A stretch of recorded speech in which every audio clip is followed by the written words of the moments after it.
अलीकडच्या काळात नागपूरमध्ये जो एमडीचा साठा येतोय आणि गांजा जो येतोय, ज्यावेळेस आम्ही त्याचं इंटरसेप्शन करण्यासाठी सुरुवात केली त्यावेळेस आमच्या असं लक्षात आलं की एक तर राजस्थान टू इंदोर टू नागपूर या पद्धतीने हा गांजा येतोय.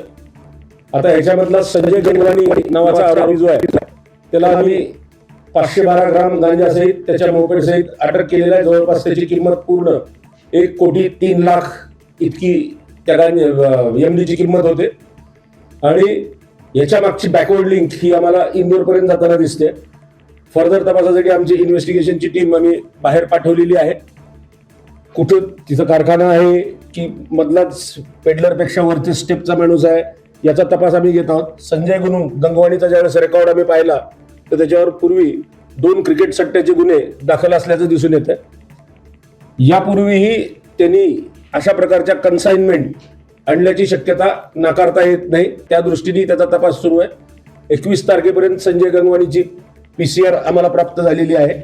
जर यापूर्वी त्यांनी आणलेला असेल तर कोणाकोणाला दिलेला आहे, त्याची फर्दर बिलो लिंक कुठे कुठे आहे आणि विक्रीची ठिकाणं कुठली कुठली आहेत या दृष्टिकोनातून आम्हाला काही माहिती मिळालेली आहे आणि फर्दर इन्व्हेस्टिगेशनचा तो पार्ट आहे.